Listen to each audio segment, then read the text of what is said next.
Father Lord. Okay. Father Lord, I want to thank you for bringing us all together today to learn more about your word and learn more about ourselves. Father, I want to pray for those that will be speaking, that you speak through them in the mighty name of Jesus. Again, I want to thank you for those that are here and those that can't even make it, and those that wish to be here. I pray that you cover them in the blood of Jesus and meet them at their point of need wherever they are.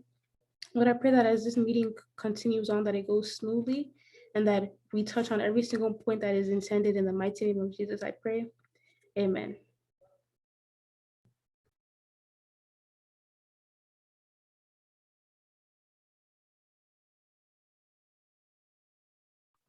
Good evening. Mercy, do you have any icebreaker or want us to go straight to our guest speaker? Oh yeah, we do. We do have icebreakers. Okay. Hello. Okay. I'm sorry, I'm just getting ready, but good evening, everybody. I'm hoping everyone is doing great. It's a beautiful day outside. Beautiful Sunday. With that being said, we're gonna get into our icebreakers quick because we do have a guest today. First question for the icebreaker is rate your school year from 1 to 10. Just type it in the chat. Just rate your school year. The way the whole year went, rated from 1 to 10. 10 being the best, 1 being the worst. Rate the school year from 1 to 10. 3, okay? Keep rating 7, 7, 3. I feel like everyone that's saying 7 is like people that are like getting out of school, like graduating, like honestly, because school is stressful. But yeah, keep rating. Can't complain. 6. Please invite one person to. Is that everybody? The whole school year. I feel like just say the school year was like about average, right? About 5. For me, the school year was about 6. Honestly, it was stressful. Next question is,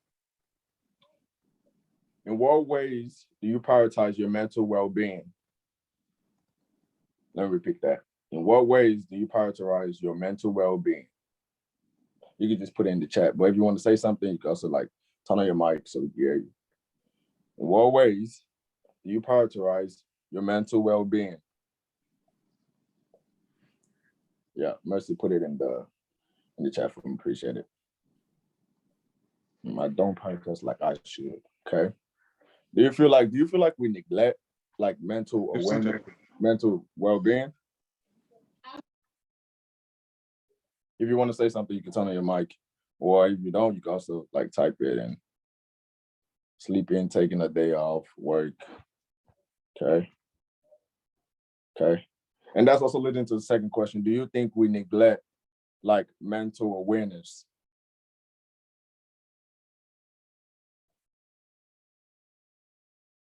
I feel like I don't take it serious, absolutely. Sometimes, okay. I feel like everyone feels the same. I feel like we don't talk about it enough. So next question. Oh, yes, I believe we don't take it seriously. Distract myself from letting my thoughts. Okay. Like, so this is a very important topic. I feel like we all have like an input to it because I feel like we all gone through, different things. Next question. Do you think men are allowed to cry? Yes. Do you think men are allowed to cry? You can put it in the chat, just throw it in chat. And if you also have a reason, if you have a reason why you think men are allowed to cry, you can just put it in. Having emotions, way of making people, okay? Do you think men are allowed to cry? I'm talking about like older men, like you body your like 35, big, strong. You think it's okay for them to break down and cry? Can I answer my question verbally? Yeah, you could. Okay. In the Bible, Jesus wept. So who are you to not weep? Facts. If the Son of God could cry, I don't care how tall you are, I don't care how much you bench. I feel like it's also like neglected. We just have that mentality that, men shouldn't be crying. All right, 3, 3, 6, 1. On to the next, cause hiding is just sad. Facts. Facts. I feel like, man, man kind of just hold the emotions in. That's the way we're raised. Whereas you're supposed to keep your emotions in. I'm sure man definitely cry just to put in the cry. Facts. Next question. Do you classify yourself emotional? I mean, like when I say classify yourself emotional, whereas you let stuff get to you like real fast, like you can get emotional real fast. Yes. Lately, yes. Okay. The person that said lately, yes. Do you feel like it's something around you that's making you just get emotional fast? I start crying when I get mad. Okay, kind of, not really. Okay. Do you feel like you could take criticism like solid to your body, whereas you don't react like as emotional like people are expecting you to? That's basically the same questions. I'm just asking to the people that didn't understand the question. Do you think you're emotional? For those that didn't answer, what do you mean emotionalist? No. I meant like emotional. I meant emotional. Like, do you react to things fast, quick? Do you take it to heart? Like, if I should talk to you, I should start yelling at you, and you just boom, start crying. If you feel like you're one of those people, just drop a yes, oh no. Okay, for me, I feel Yeah. like when I was younger, or probably like even a year ago, I'm not the person to cry. Like if somebody's sad, you're not gonna get tears out of me. But after the whole quarantine thing, it's like a whole new person. If somebody cries, tears just start falling, and I try so hard. I don't think you understand. Like I'm like, no, don't cry, don't cry. But it's like, ha. But I'm praying to go out of it. But like, yeah. Okay. Do you feel like people should be able to show their emotions wherever and whenever? Like you should be able to just cry anywhere you want to cry, or do you feel I like would actually say no, because I feel like there's a time and a place to do things. But I mean, but think about it, like if you're in the situation where it might cause you to like, be emotional, then yes. But like if it's something that like, like say for example, somebody called you about like something bad happening to somebody that you love. And like say for example, like you're in a work setting. I wouldn't necessarily in a way that you shouldn't cry. It's more of that in a way, like if you want, you can excuse yourself to do, but like don't just like start bursting out crying right then and there. Because I mean, then again, still in a professional work setting. So yeah. Facts. Nah, I completely agree with you, Deborah. Because like, I personally don't like crying in front of people. It makes me feel really weird. Like, I don't want people to see me while I'm crying. So yeah, I feel like there's definitely a time and place. Like, if I'm at school and I can't hold it in until I get back home, then I'm going to the stall and I'm crying in the stall. Like nobody's seeing me. That's just me. Yeah. My boy said, don't let no one see you fold. Facts. Can't catch me folding. But we have one more question before we end the whole icebreakers. We do have a special guest for today. What is the best advice you've ever been given towards being emotional? You can just type it in the chat. What is the best advice you've ever been given towards being emotional? Say less, do more. Okay.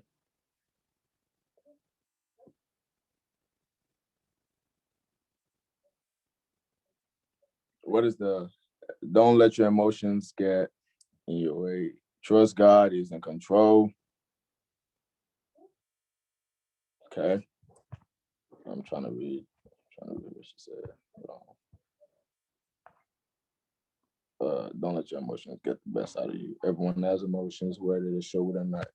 So one thing I just wanted to bring up was the fact that we all get emotional, regardless of how good of a person you are, how strong of a person you are, how smart of a person you are. We're all humans. We're all gonna get emotional. You're angry, the second emotional. Second emotional. Okay. So yeah, that is the end of our icebreaker. Don't worry, you guys are gonna have a chance to, put all this input once she start talking or get start talking. So yeah, that is the end of our icebreaker, y'all. Okay, thank you.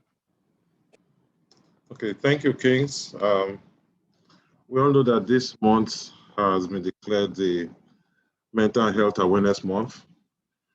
And before we used to think when it comes to mental health, well, it's for them. But I was shocked when I saw some statistics that the second leading cause of death among teenagers is suicide. First is accident. That's why we pay a lot of premium for your car insurance. But the issue of suicide should be taken seriously. And we are blessed to have our auntie, our mommy in our midst.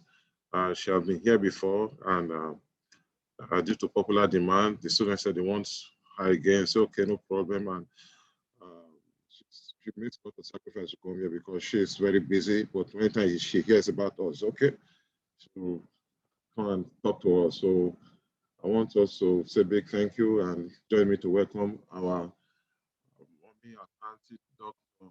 Ngozi Okose. Good evening, everybody. Good evening. Good evening. I am sorry. I thought I would have visited with you earlier than now. You know, I promise that I will always show up whenever you all need me. It's my pleasure to be amidst you today. And it's my pleasure for us to have a conversation. Today is going to be a conversation. So feel free to jump in. Hopefully, I'll be looking at the chat, or maybe Dick and Joe will be looking at the chat. If you have a question, I already have some questions that I got ahead of this time. But I truly enjoy the icebreaker, you know, and I like it that many of you have ways that you use to prioritize your mental well-being. Men don't cry, yeah, but Jesus cried. And you know, it feels good to know. I never thought about it until it was said, Jesus cried. Yeah, men don't cry, but it's a socialization thing. You know, I don't think it's a natural thing. I think it's more of nature. And that's why we have more men that display a lot of anger, because they bottle up a lot, because men don't cry. They don't want to show weakness because the society look at men that cry as being weak. And what happens? Then you see an extreme display of emotions and outbursts because they didn't have release, like a gradual form of release of emotions. So please, men should cry. It's okay. Crying is as good as emotion as laughing and other emotions. Please, we should cry. Now, the icebreaker also talked about criticism. Yes, you know, we say that we become very hypersensitive. Every little thing, we overthink it, we overprocess it, and we overreact. Yeah, it's good for us to recognize that it's not everything that comes out from somebody else that they mean. Sometimes people talk out of random without actually meaning what they said or even paying attention to the depth of what they say. But we take it home and we process it and we rethink it and rethink it. And before we know it, we magnify it. It becomes like something that started as tiny as a mustard seed will grow into a big oak tree, and it will bother us and it will create an emotional unhealthiness in us. And thank you for the icebreaker. It helped me too. I got some questions ahead of this time, and it's going to be a conversation, please. So I want us to, Deacon Joe, please allow whoever wants to join me, either to help me out to explain things, or if they need clarification, please let me know. The first question I got is, what lifestyle changes can help us prevent depression or mental illness? Lifestyle changes. When we have depression or when we have mental illness, what I need to change might not be what you need to change, and might not be what the third person needs to change. So we have to look at our situation at the moment and find out what is causing us the distress. So we have to start from there. But I know that the greatest lifestyle change that we really need is to seek for support.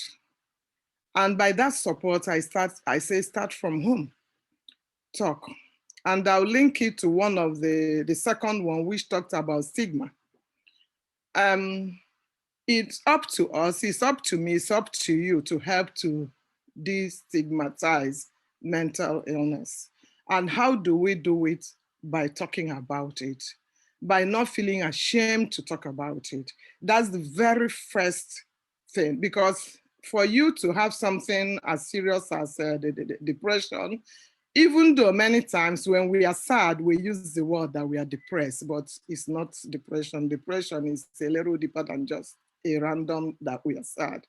But many times, even when we are sad and we see that it's lingering a lot, we look for our next immediate support and talk about it. Please talk. The more we talk, the more we release, the more we gain clarification, and something that would have become very serious will become very little. We wouldn't process it as serious as it would have been. And then check now whatever is happening.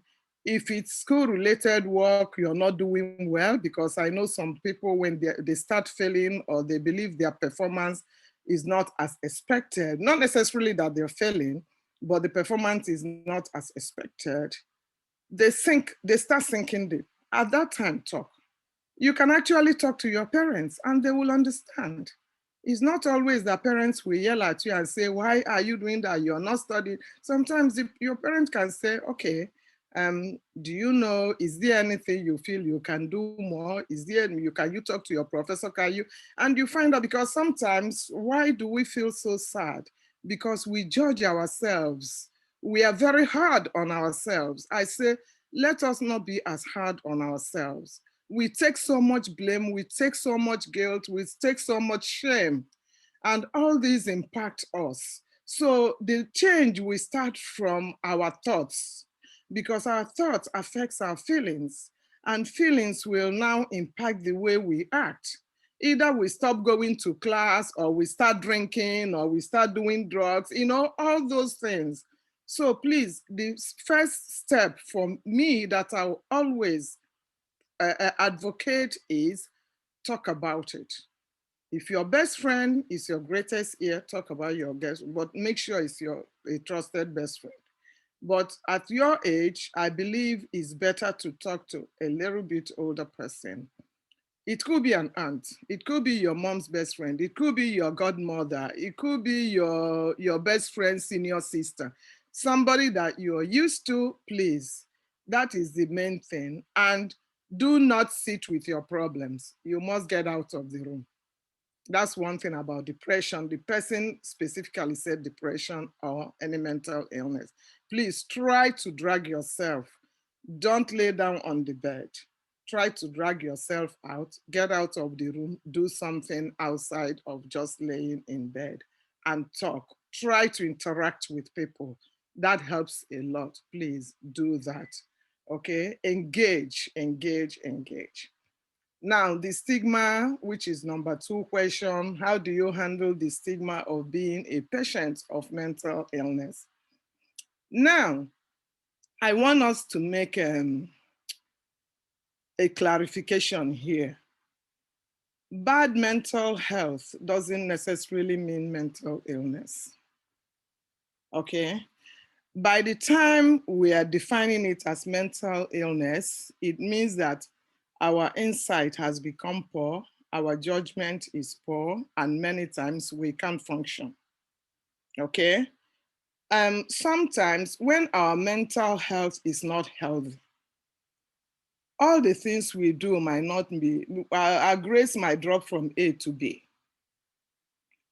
It means that we have the ability to function better, but we are not functioning that well. It means that that our wellness is not where it ought to be. But that doesn't necessarily mean that we are ill. So it goes in a range. So I don't want us to always overdiagnose ourselves and feel that we are ill or we are sick. Okay? It's just like having a headache. You get into a drugstore, you buy a Tylenol and take it and move on. And some of you will even go to class and do what you want to do. It can go in that range. And some can have a headache. It might be so excruciating they need to go to the hospital. Then they are sick. So we have to know that it goes in range. And I want us to catch it when it's just starting, when the sadness starts to creep in. And how do we know that, it's about to start? It comes with a range of emotions that way. Deacon Joe, can you give me access to share? I want to show them something, please.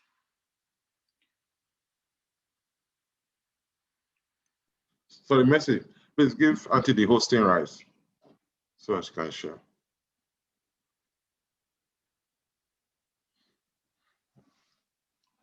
And let us know when you are ready, Mercy. Okay, so let me be talking until. Okay, yes, she'll let you know. Okay.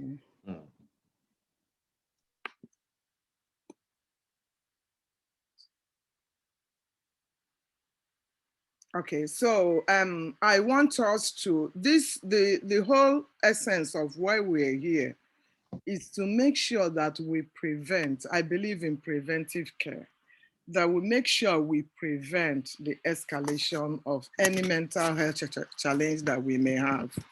We want to catch it early, and that is the best time to do it. What model or continuum can we use as a guide for self-care? I would have actually been sharing these questions so that, because I want them to, some are visual, some, for somebody like me, I'm more visual if I read something on the screen. But the third question is, what mental health model or continuum can we use as a guide for self-care? There are so many things we can do for self-care. If self-care as it's identified in textbooks, because different people write textbooks based on their context and based on their environment. And we are diverse, we are very culturally diverse. So what works for me as self-care might not work for somebody as self-care. I know some clients that say, oh, I've registered in the gym, I have to be doing the gym every day. But gym now piles up on the layers of stressors that they have. And for some people, going to the gym is good for them. But actually, for that particular person, it's adding up to the stressor. So I want you to know that many times, whatever you use as self-care, be it going to the gym, be it taking a walk, be it sewing, be it reading, be it watching television, or be it going on social media, whatever you do, just make sure it's something that is healthy for you. Some people like to cook. For somebody like me, I like to watch the Nigerian movie. So, there are so many things we can do. Some people can't even stand it. They say it's a waste of their time, but for me, it's relaxing. So for us to deal with what we call self-care, it is self-care for as long as it does not add to your stressors. Once you introduce something you want to use as stress care and you're stressing to do that thing, it is no more self-care. Okay, so your self-care is something that will put you in a more relaxed mind. Some people going to the church puts them in a relaxed mind. Just reading their scriptures puts them in a very relaxed mind.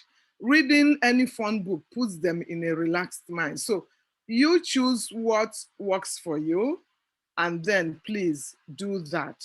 Because self-care means a time when you shut out all the external stressors, internally process yourself and see what will create a comfort zone for you in terms of your mindset and relaxation and everything. So That's it for the question number 3. Now, does anybody, Deacon Joe, does anybody have question based on what I've talked about so far? Yes, before then, I think they said you can share the screen now. You can share the screen. Okay. Then in the chat room, I see some follow-up questions. One of them said, if there's no previous atmosphere of talking to someone, it will be harder to do so. So then sometimes speaking about it make it worse because people overlook you, especially in minority households. Someone follow-up questions. I agree with you. I agree with you, my dear. Yes. This is what I want to, I'll come back to that question. This is what I want to show you. At onset, mental health challenge might manifest in terms of just these negative emotions. They are simple as that. Extreme fear, you are constantly feeling shame, feeling frustrated over little or nothing, so feeling guilty, having doubt all the time. Whenever people tell you something, you're doubting whether, you don't trust people. So it starts as simple as that. But before we know it, it graduates into something that will be stifling to our well-being and our performance and cause more frustration and more interpersonal relationship problem. We are quarreling with people. Before we know it, we are quarreling with people all the time. We are irritable and some are fighting, screaming, yelling. Some will leave their work, some will not go to school. So it can manifest in different ways, okay? Now, let me go back to the question about the stigma, right? I bet that question is about the stigma and the one I say, talk to your parents, right? That's right. I don't know who, I'm assuming that will be it. Yeah. So what happens is that I agree with you. Sometimes we talk and people will criticize us, people will use it against us, and people will tell other people. And I truly understand that. So that's why I always say the best person that will not give you away will be your parents or your siblings. Somebody really close to you. That's why I will talk, then I'll talk about parents. If you really want it to be kept, then it will be parents. And I'm talking to parents here. I do this with a lot of parents group too, that we have to learn to listen. We have to learn to listen to our children. Even us parents don't talk, but now we are beginning to talk, okay? So that's why I say parents. And sometimes there are some teachers that we trust. It's still better to talk about it than to keep it. And then it escalates into something much, much serious, okay? There will still be stigma, but one thing that has happened in the past year is that the coronavirus incidence has kind of helped to bring it a bit to the fore. Like one of us in the opening said that she never used to cry, but with Corona, she became more vulnerable and that she will cry over little things. So in the same manner, most of us have become, it has put us in a state where we are now talking about our mental health because it looks like everybody. Coronavirus affects few people. I will call it few, but not necessarily few. It affects few people in terms of the physical ailments, but it looks like it affects everybody in terms of psychological because everybody here has recorded loss. And with loss comes grief. And for some people, such loss and grief tended to traumatize them. And by loss, I just don't mean loss of people. We lost our jobs. We lost our friends from school. We lost our sense of security. Everybody dealt with something during this coronavirus, one way or the other. We became more irritable. We found ourselves in a space that we never used to. We are stuck in the house with mom and dad from morning till night and they are yelling at us. We never used to. So everybody had a challenge. And mom and dad just realized that they didn't know us really very well. And they are finding, wow, is this my child? Oh, my child does this. And they start overreacting. not knowing that the child doesn't even know them too. So we all experience loss out of this corona, and we all experience grief. We are still grieving, okay? We have that. Everybody is on alert, heightened alert about what will happen next. Is somebody going to die? Is somebody going to lose job? Is somebody going to graduate from high school or college or something like that? So let us still talk, please. Don't keep it in. Don't keep it in. It's still more dangerous to keep it in. Okay? I don't know. I hope I answered your question. Dikinju, any question you want me to take again before I get to?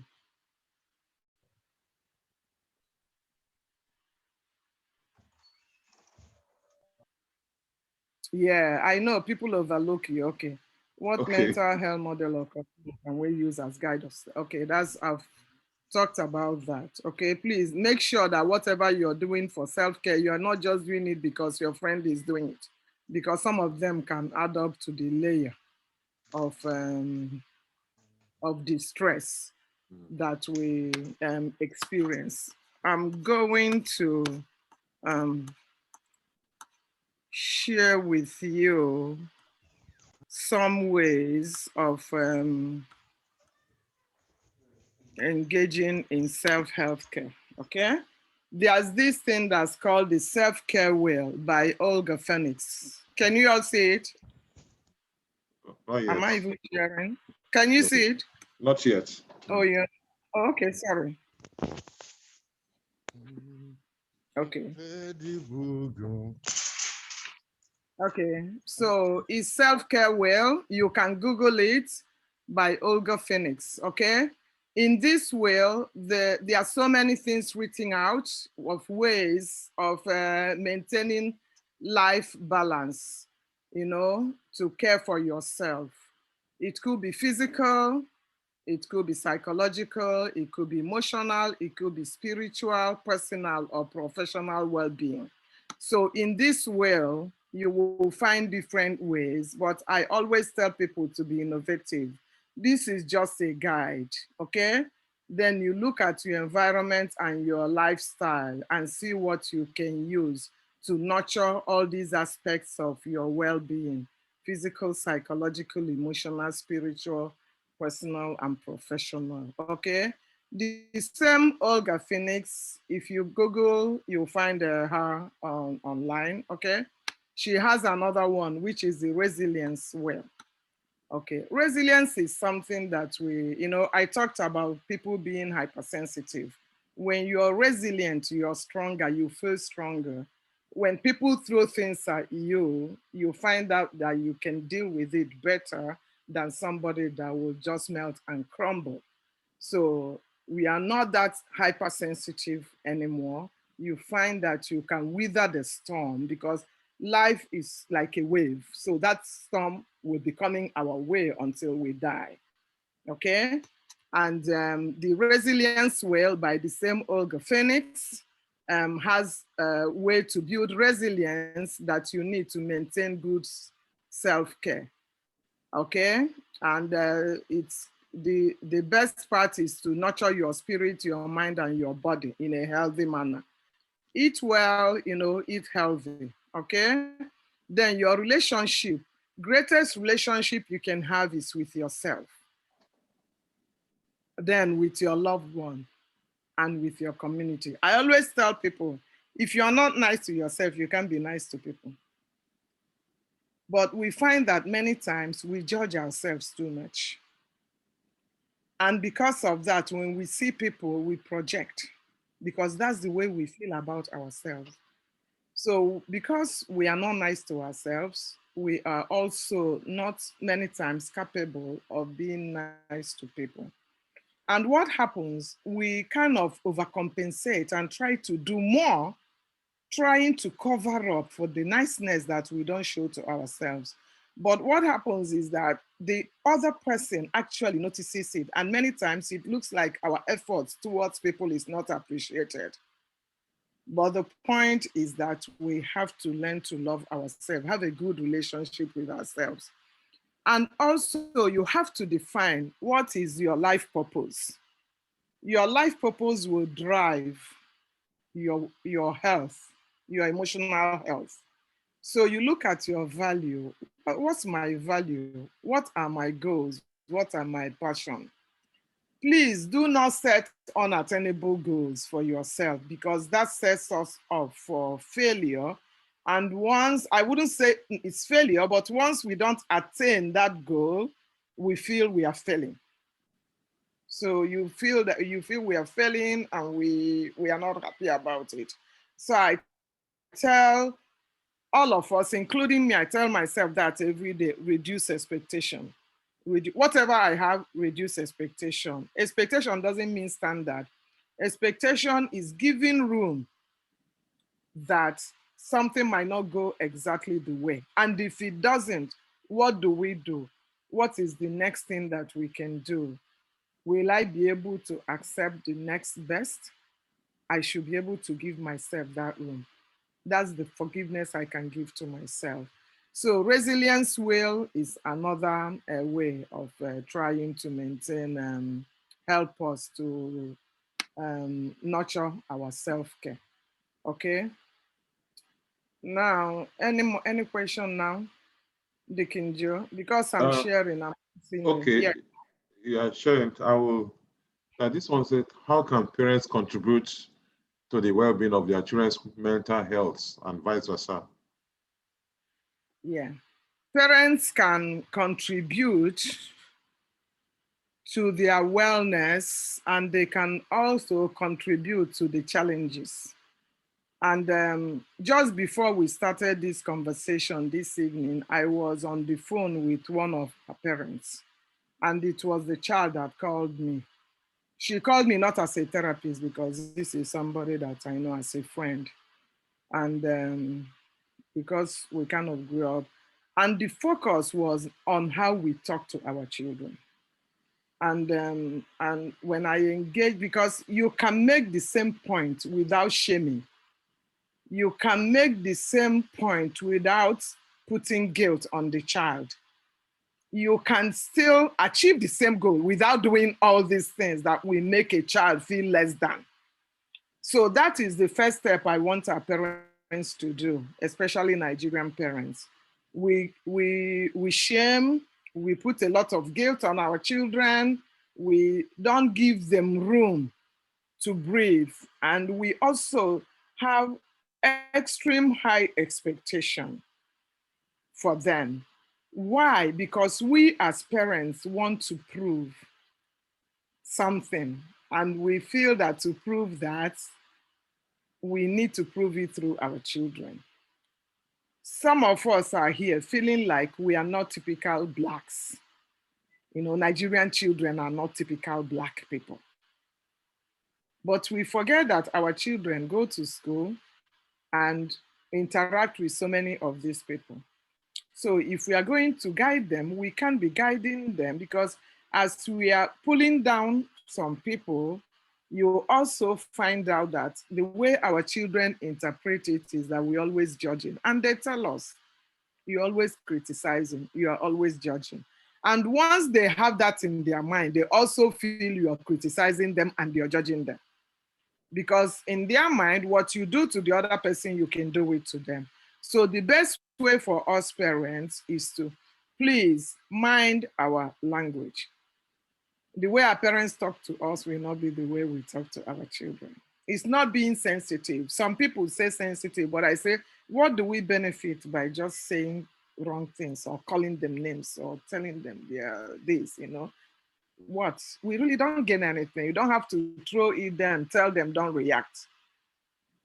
Okay, so that's the best way we as parents can help. If any of you can also give us examples or what you feel we can do, that will be fine. I like to learn from you too.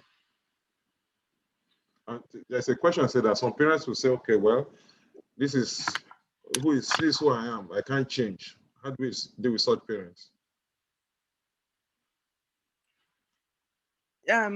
Because they don't want to change. Any behavior learned can be unlearned, okay? Many of us, we are not born to this way, but we were socialized this way. If I could learn, any of us can learn. It's making conscious effort to really, it's not changing, but changing the way we do things. We don't change as individuals, but we change the way we do things. Because in workplaces, those parents change.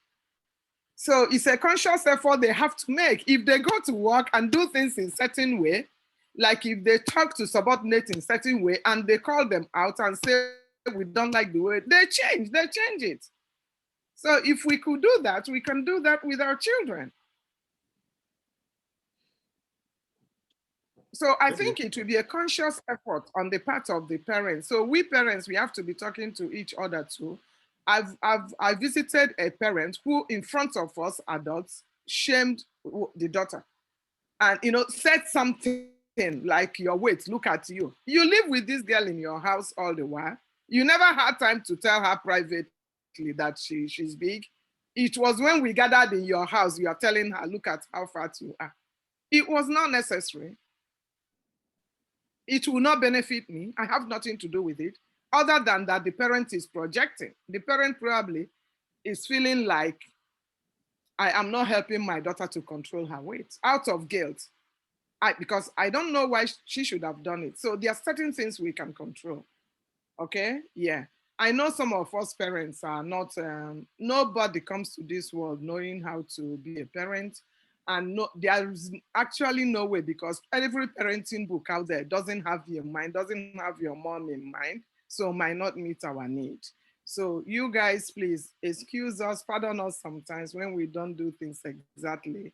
But I also tell parents, please, you have to make an effort. You have to be intentional. You have to be mindful. We have to do that because our children are human beings too. So we have to be mindful. And if we see they are struggling, laying down in bed, not wanting to get up, we should be more concerned about what's happening. How can I do than yelling? You've been lying down since morning. What are you doing there? No, we should be more concerned like, oh, wow, this is not like you. What's happening? Because it could be something else the person was going through. Okay, so we have to be very mindful of the change in their emotions. We have to be very intentional in helping them to go through whatever they are going through. Okay. There's a question that's, can people fully recover from mental illness? I would say yes. I would say yes, but it depends on the level, the extent of the damage. That's why I say we have to catch it early. Let's start talking about it early. When we catch it early, it doesn't degenerate, but it goes, it has many levels and many layers. And we want to catch it early at a point where it's not severe. And at that point, if we catch it early, what happens is that the individual who is having that challenge will now learn the tools. The brain is clear for that individual to learn the tools that the individual needs to manage those emotions. And once they learn those tools, then it becomes easier for that person to use those tools through lifetime to manage that. Just like some of us, some people know they have migraine. They already know what they take when they have migraine. And at that time, they take that. Some of us have high blood pressure. We already know what to take to keep it where it should be. And we make sure we keep it there by taking our medication. That's how, so I wouldn't say I've recovered from high blood pressure, but I can manage it. So emotional well-being is a management thing. Whether we suffer the extreme case or not, we have to learn to manage it. And we can only manage it when we catch it early. It's easier because then we have the clarity of mind to learn, acquire the tools and learn the skills that's required to kind of juggle our thoughts when we meet with challenges. Okay. So what are the major red flags we should watch out for to catch it early? Because unfortunately, when we go for annual physical, I'm not sure that our physician will ask us a question, but as parents, what are the red flags we should watch out Yeah. for? Okay. The red flag is any sudden change of moods or emotions. If your child used to be very jolly go, all of a sudden you see the child dragging and doing, then you know something is not going right there. If your child like sleeping too much or not sleeping at all, started drinking or has to take pills or telling you, complaining of aches that you go to the doctor and the doctor doesn't know. There's always something. My stomach is hurting me, and you go, they check everything, and there's nothing there. You know. So it's always what's irritable. If the child is quarrelsome, then there is something there. If the child cannot relate, or even us parents cannot relate with people around us, either with siblings or something like that, then it's something to talk about. So whenever you feel, I showed you guys all those negative emotions, and one thing you see there is jealousy. And when we say that, oh, this person is jealous, it's actually a very painful experience. People who are jealous feel a lot of pain, and what's making them jealous? Because they feel inadequate to the other person. So many of them have lower self-esteem, do not feel a good sense of worth, you know in relative to what the person they are jealous. So there are so many of these negative emotions. Once you start feeling them, if somebody starts using drugs to calm down, then that's the time to talk to somebody. Because many of us that start taking this weed or whatever we take, it's usually our friend will say, I mean, if you can't do this, just take this to calm down. Just take this. Once you get to that point where it is take this to calm down, that's when it's time to start talking to a professional, or talk to parents first and then talk to professional. Yeah. Thank you very much. I have a question. Okay, go ahead. Okay, go ahead. I was just wondering, how do you actually get your parents to listen to you and understand your perspective? Because sometimes they don't want to hear you or they don't take you seriously because in their minds, they know more than us, right? So because of that, they would dismiss what we're saying. So in what ways would you suggest that we could, get them to listen to us if we have a I problem? I I truly agree with you because I'm a parent too. And it's something I am glad that what I'm doing with you, I'm doing it in many of our Nigerian, either religious or social organizations. We are beginning to talk. I'll be honest with you. We are really talking, So I'm always happy to visit, and many of us are really talking. And many parents are beginning to really talk openly about it. In fact, many organizations that we have now, be it, I know most of your parents have their town union, even the town unions now invite people to talk to parents about mental wellness. Because most of us realize that some of our children have such struggles.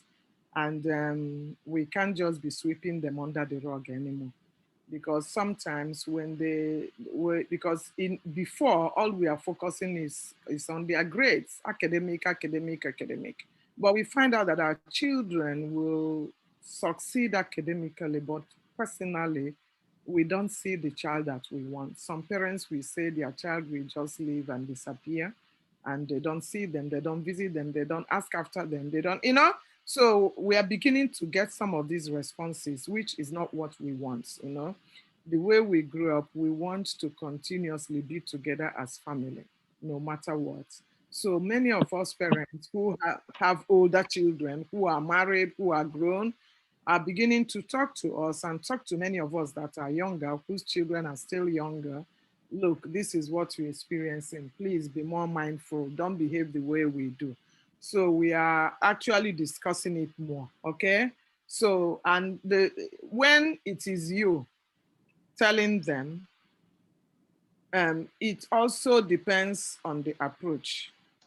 And I'll tell you why. If you've been yelling at your mom and be yelling at your mom, and then you're turning around to say, Mom, I think something is wrong with me, your mom will say, nothing is wrong with you. You've just been rude.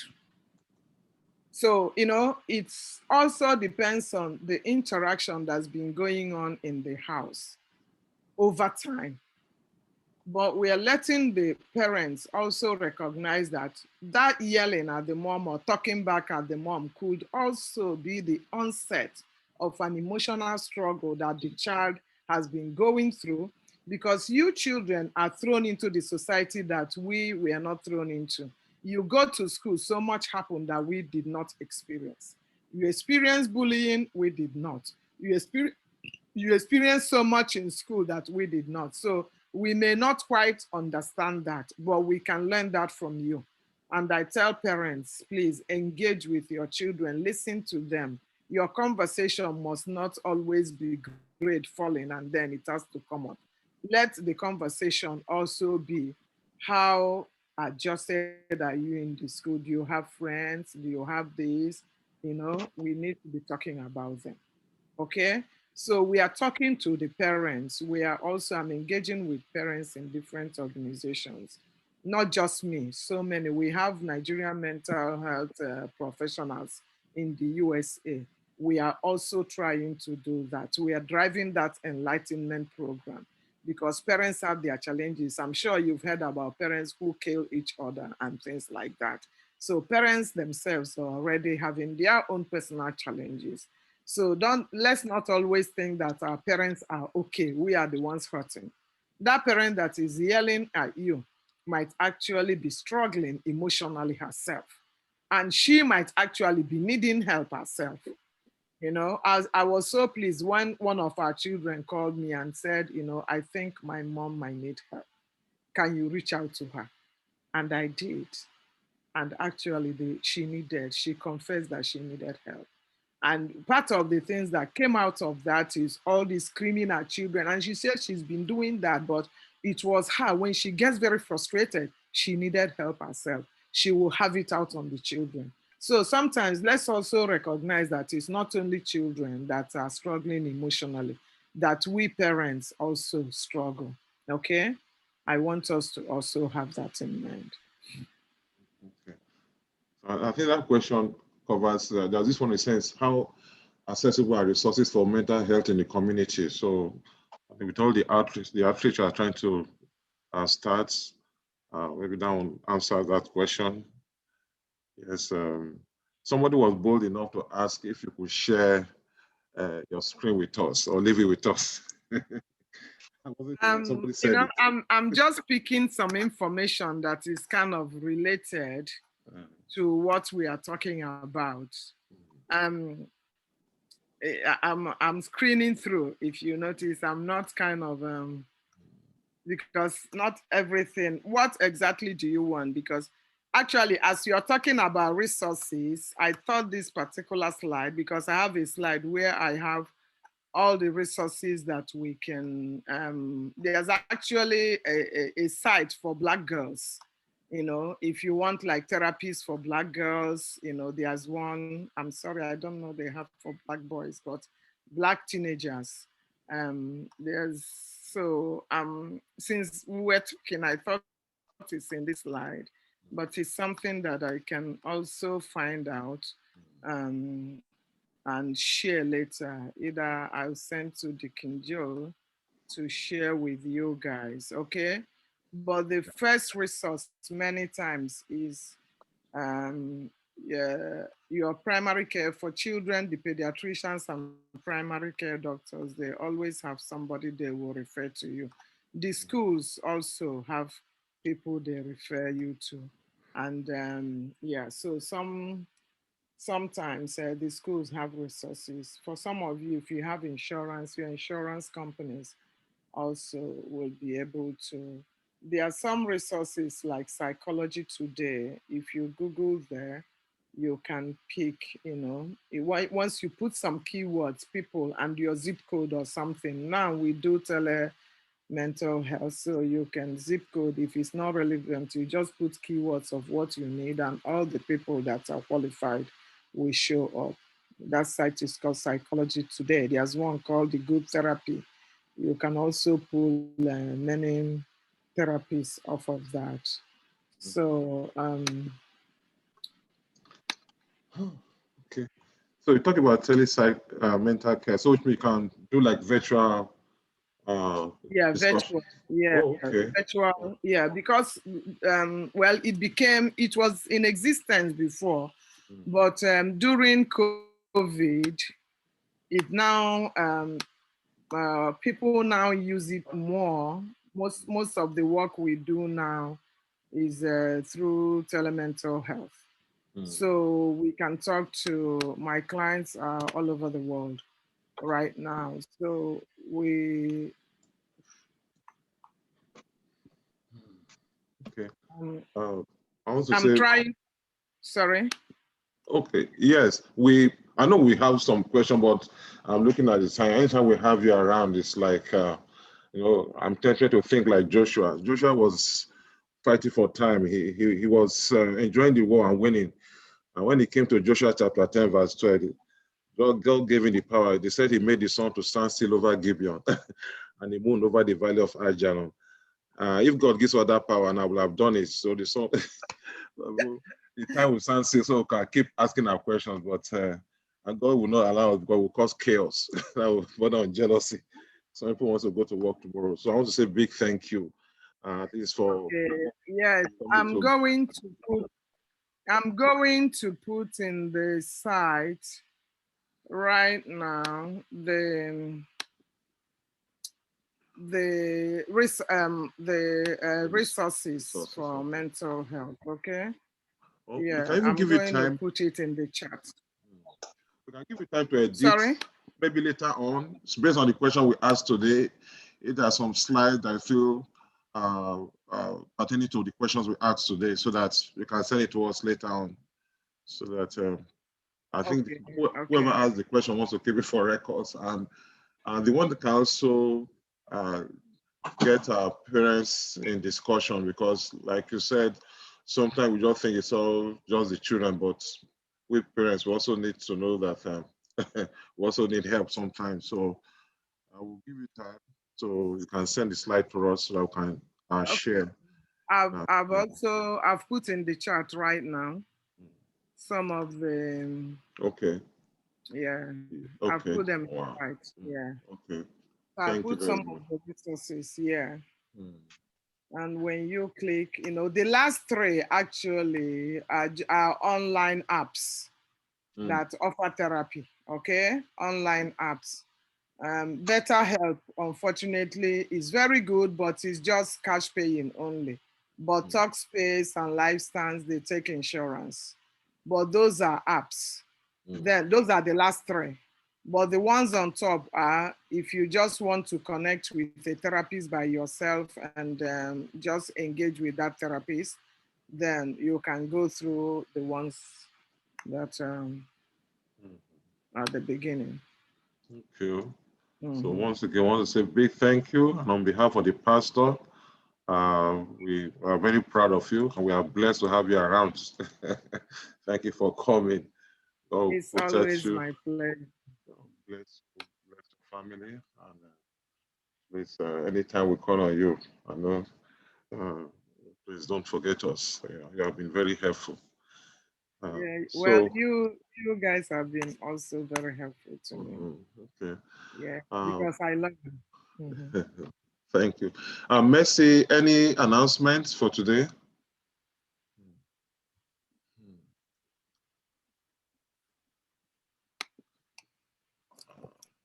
Testimony sharing announcements. Okay. Can y'all see it? Yes. No. Yes, we can. Hello everybody. This is Stand Firm's announcements.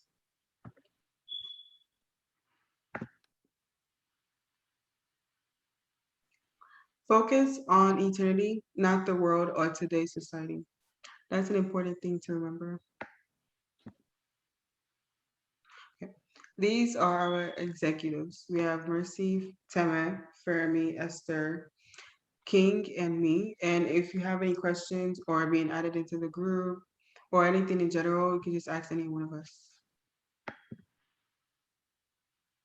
This week's weekly challenge is to read John chapter 3 and send in your insights to the group chat so that we can discuss it together. Thanks for joining. If you have any questions or concerns, please utilize our WhatsApp platform. If you need to be added, you can contact any one of the executives. Join us next time at 7 p.m. CST.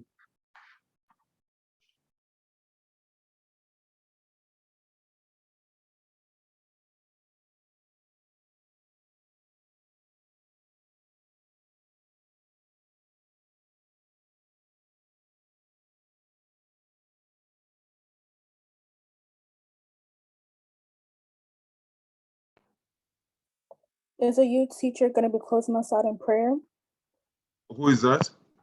A youth teacher to close us out in prayer? Oh, okay, talking to me. Okay. Yes, I saw a question. Somebody said, it would be nice to have a parent forum with. Well, we'll discuss that outside this outside this forum because I'm becoming like Oliver Twist. Well, once again, I want to thank our guest speaker. Thank you for coming. God will bless you. Virtues have gone out. We pray that God will replenish these virtues that have gone out of you. God will protect you and your family. God will uphold you to the end, keep you far from the evil one, grant you divine health, long life. And when we call you next time, you come under fresh unction. For all of us who have heard today, I pray, Lord, that will not be hearers alone, be doers of the word of God, that God will give us sound minds, who will be model, the salt of the earth and the light of the world.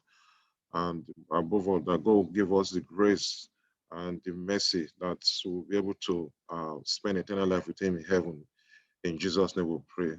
Amen. Thank you once everyone, and have a blessed week. And I wish you success in your finals. God bless you.